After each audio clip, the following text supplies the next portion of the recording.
आज चंद्रशेखर जी की यादगार को हम लोग सलाम करने के लिए, चूँकि आज उनकी पुण्यतिथि है और पूरे देश में पुण्यतिथि मनाई जा रही है। चंद्रशेखर जी देश के प्रथम समाजवादी प्रधानमंत्री थे और 1934 से लेकर 1984 तक जो समाजवादी आंदोलन था, उस आंदोलन में जो पौध थी उसको सींच करके बड़ा करने का काम किया और वो बड़ा होने के बाद पेड़ के रूप में आज फल देने का काम कर रहे हैं। उस चंद्रशेखर को हम याद करने के लिए हम सब यहाँ इकट्ठा हुए हैं।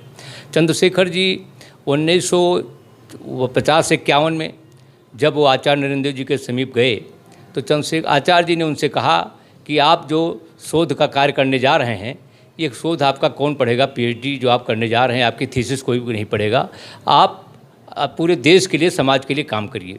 और सोशलिस्ट पार्टी में उनके कहने से वो बलिया जनपद में जाके जिला सचिव के रूप में काम करना शुरू किया, फिर राज्य के सचिव हुए और धीरे धीरे देश में समाजवादी आंदोलन की धार को तेज करने का काम उन्होंने किया।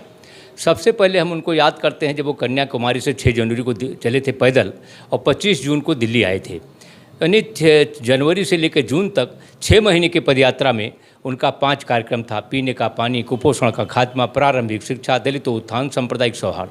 और जब देश के प्रधानमंत्री हुए तो इस 5 कार्यक्रम को उन्होंने 20 सूत्री में जोड़ने का काम किया। वो 25 सूत्री कार्यक्रम बन गया और आज बड़ा नल जो इंडिया मार्ग का नल गाँव में मिल रहा है, पूरे देश में शुद्ध पानी जो पीने को मिल रहा है, वो चंद्रशेखर जी ने ही अपने 20 सूत्री कार्यक्रम में जोड़ करके 25 सूत्री बना करके पीने का पानी गांव तक पहुंचाने का काम किया, शुद्ध पानी।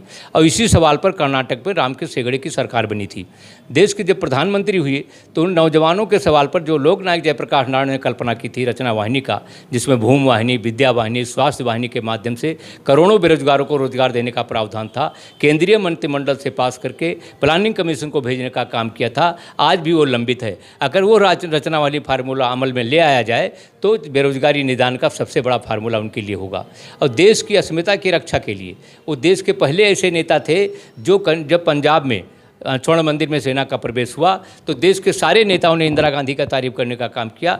चंद्रशेखर जी ने कहा कि धार्मिक स्थलों में, स्वर्ण मंदिर में सेना का प्रवेश करना ये ठीक नहीं है, उसको कहा ये दुर्भाग्यपूर्ण है और उसकी आलोचना उन्होंने किया था। इसके लिए बलिया का चुनाव हार गए थे और जब बलिया चुनाव लड़ने गए तो उनको भिंडरवाला कहा गया, पंजाब समर्थक, खालिस्तान समर्थक कहा गया, लेकिन उन्होंने वोट के लिए कभी विचार नहीं बदले।